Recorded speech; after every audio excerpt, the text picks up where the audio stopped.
hands with former district attorneys, in fact, with former communist hacks, if you want to put it that way, who are just walking and getting their pensions.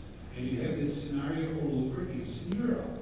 So what we are talking about, ladies and gentlemen, today, about all those horrifying stories, however pathetic or sentimental they may sound to some, we also got a target. We have to see who are the culprits.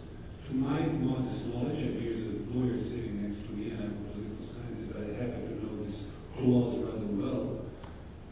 Each genocide is not subject to the statute of limitation. In other words, if you committed a crime even 70 or 100 years ago, well, you got to call the culprits. If you are hunting some octogenarians, with 100 years old, like Demian News, almost on a daily basis, you open up the New York Times, you open up Washington Post, you open up anything, you'll find some old Nazis or MUTSIs, whatever they are. Well, let me tell you one thing. I know it firsthand in ex-communist Yugoslavia. Forget about this recent war, I'll come to that in a second. There's still old-timers, old communists, who just don't want to talk about this at all, including this recent,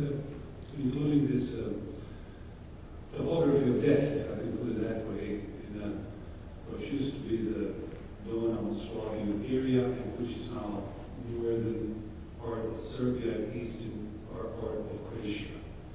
I talked about that yesterday. Now, of course, this is also a legal issue we need to raise, and I assume some of you who are, Dr. Kearn is a lawyer himself. But I'm surprised, and I guess even as a layman, I'm sorry that I know students here, the first question that crossed my mind would be, well, who benefits? Who benefited from this? And why is such a secret about this? What is so wrong about this? Because we're not talking here about, I don't know, about some fairy tales, we're not talking about some fictions, we're talking about real facts. And I would like to know, who are those people who either hide documents, be it the EXPELLED, if you wish, or be it the State Department, or for that matter in Congressional Library, or for that matter in Kremlin, Moscow, or in Koblenz, or the Staatsarchiv, it's a big archive over here. I did my research, and I'm proud of the fact that I speak a couple languages, so I like walking around with books and stuff. So I guess this is something we need to ask, for that matter, not just the Germans, but for anybody in the world, for any race, for any nation. But I'm particularly mystified, truly, how come that our students, Dr. Kearn just asked some questions, some students were sitting in the audience a while ago, good students, and I like communicating with students, I was a good prof, I can tell you. But poor students didn't even know anything about, and I'm not talking about serial killers, I'm talking about serial genocides. I will tell you in all due, if I may, honesty, intellectual integrity, if I may. I specifically didn't want to talk about the genocide against the Croatian people in 1945 in May, where our best middle class, literally, our intellectuals were wiped out because they fitted into the category of bourgeois counter-revolutionaries and what have you. So basically, to sum it up, ladies and gentlemen, all what I'm urging you to do, ask yourself a question. Tell your students, tell your colleagues, tell your cousins, ask yourself a question. Who benefits from it? Why is there such secrecy about those crimes that were committed on a massive scale from the Baltics to the Balkans? Well, thank you for your attention. I hope we'll have some questions.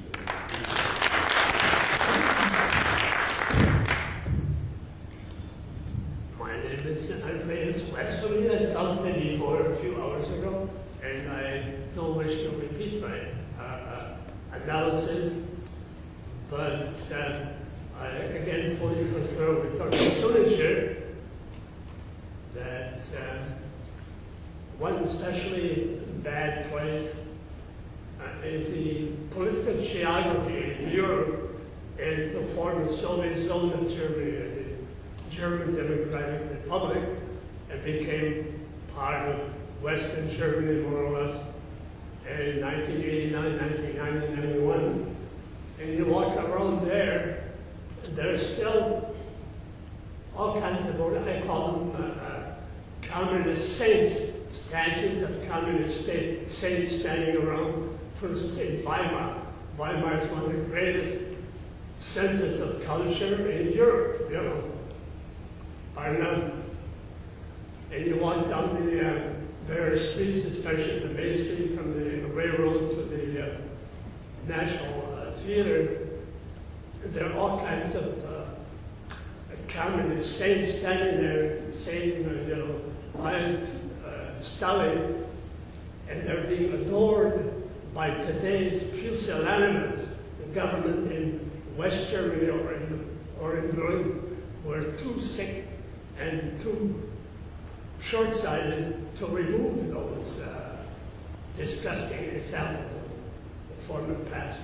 Another thing they have in Weimar is a small cemetery of Soviet soldiers, because the Soviets claim that Weimar Thüringen was conquered by liberated by the Red Army,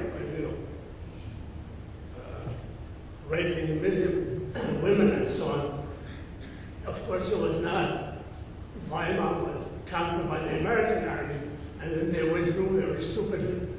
And then afterwards, the Soviets planted this false cemetery of warriors. It's still surmounted by a red star in that huge park that goes through along the river in Weimar.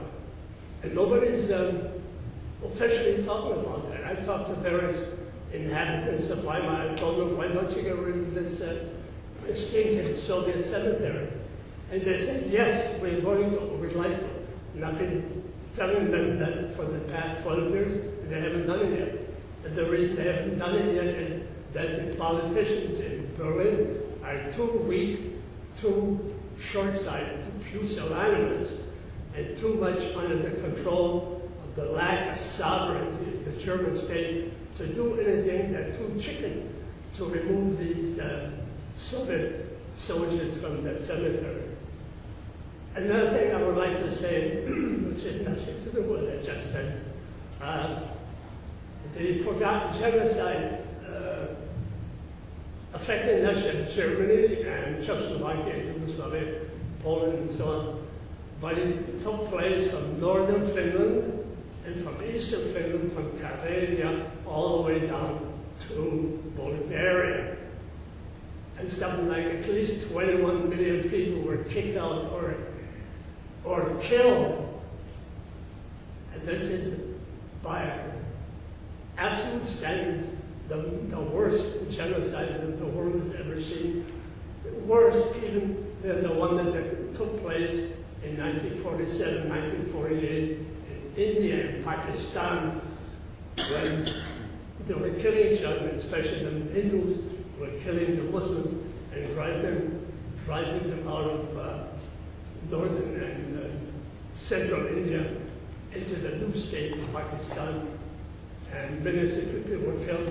But even then, there were only 8 million involved. So 8 million in India, Pakistan, 21 million in Europe, from Finland to Bulgaria. So, it's a lesson that I can't say that exactly, but I know for sure that President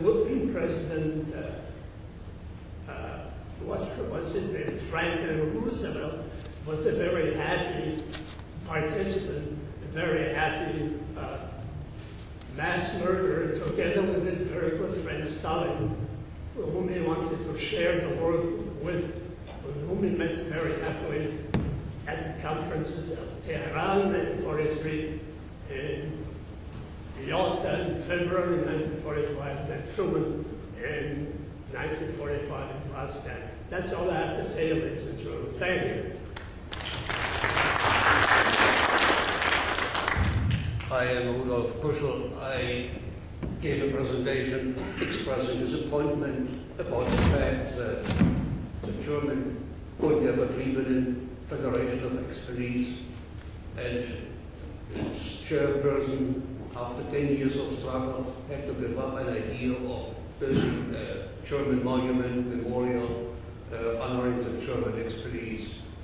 And the disappointment is based not as much to the fact that it had failed, but that foreigners, that is the Poles,